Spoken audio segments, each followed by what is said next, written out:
যখন তুমি নিজের মানুষের দ্বারা কষ্ট পাবে, তখন তুমি একবার নবী ইউসুফ আলাইহিস সালামের কথা মনে করো। তিনি কিভাবে নিজের ভাইয়ের দ্বারা প্রতারিত হয়েছিল।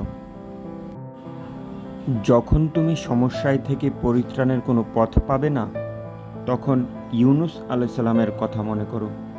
তিনি কতটা সময় তিমি মাছের পেটে আটকা পড়েছিল। যখন তোমার নামে কেউ মিথ্যা অপবাদ ছড়িয়ে দেবে, তখন মা আয়েশা রাদিয়াল্লাহু আনহার কথা মনে করো। তার নামে পুরো শহর জুড়ে কুৎসা রচনা করা হয়েছিল। যখন তুমি অসুস্থ ব্যথার যন্ত্রণায় কাতরাতে থাকো, তখন নবী আইয়ুব আলাইহিস সালামের কথা ভেবো। তিনি ভয়ঙ্কর এক ভাইরাসজনিত রোগে আক্রান্ত হয়ে তোমার থেকে বেশি কষ্ট পেয়েছিল। যখন তুমি আত্মীয় স্বজন ও পরিবার বন্ধু বান্ধবের কাছে হাসির পাত্রে পরিণত হও, তখন তুমি শেষ নবী হজরত মুহাম্মদ সাল্লাল্লাহু আলাইহি সাল্লামের কথা মনে করো। রাসূল সাল্লাল্লাহু আলাইহি সাল্লাম বলেছিলেন, সবচেয়ে বড় পরীক্ষা দিয়ে সব থেকে বড় পুরস্কার আসে।